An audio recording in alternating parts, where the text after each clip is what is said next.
Кудайдын чакырыгы 11-август.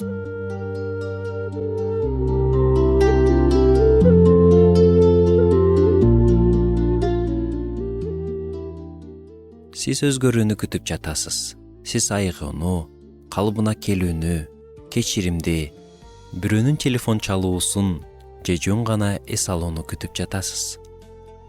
Баарыбыз бир нерсени күтөбүз жана бир нерсеге үмүттөнөбүз, туурабы? Эгер биз бир нерсени күтсөк, демек биз ага үмүт артабыз. Бирок кээде биздин үмүттөр көз алдыбызда эле өчүп калат. Баламдын спортко катыша баштаган күнүнөн бери эсимде. Бир топ жыл өттү. Балам көп эмгектенди. Акыры алтын медаль алган күн келди. Бул күн үчүн балам жылдар бою эмгектенди. Акыры эмгегинин үзүрү мына.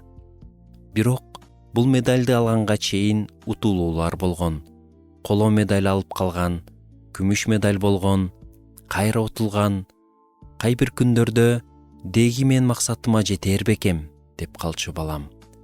Албетте жетесиң деп баламды шыктандырып койчумун. Мына эми үзүлбөгөн үмүт жемишин берди. Бирок билесизби, бир нерсеге куру үмүттөнүп алган да жаман. Анткени үмүт жакшы нерсе болгону менен ал үзүлгөндө катуу көңүл калат. Үмүт сынганда жүрөк жараланат. Ошондуктан кээде адамдар кол шилтеп коюшат. Никеден үмүтүн үзүшөт, депрессияга түшүшөт же коркуу менен жашап калышат. Бирок мындай жашоого болбойт. Биз үмүттөн баш тартпашыбыз керек. Биздин үмүтүбүз бекем, кыйрабай турган нерсеге таянышы керек. Команда, акча, карьера, мамиле, атак-даңк же социалдык тармактар булар жаман эмес. Бирок ишенимдүү негиз боло албайт. Бир гана чыныгы жана бекем үмүт булагы бар. Бул Кудай. Дөөт 38-забурда мындай дейт. Мен эми эмнени күтмөк элем, Теңир. Менин үмүтүм бир өзүңдө. Дөөт үчүн эң ишенимдүү Кудай болгон. Анын мен дагы эмнени үмүттөн алам деген суроосуна жооп жөнөкөй.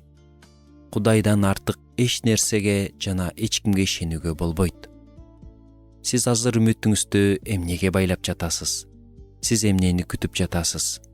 Балким анда жаман нерсе жоктур, бирок ал сиздин жашооңуздун бекем негизи боло албайт. Бүгүн өз үмүтүңүздү Исага тапшырыңыз. Жердеги баардык убактылуу нерселерге эмес, дүйнөнү жараткан Кудайга таяныңыз. Анткени чыныгы үмүт ошол жерде.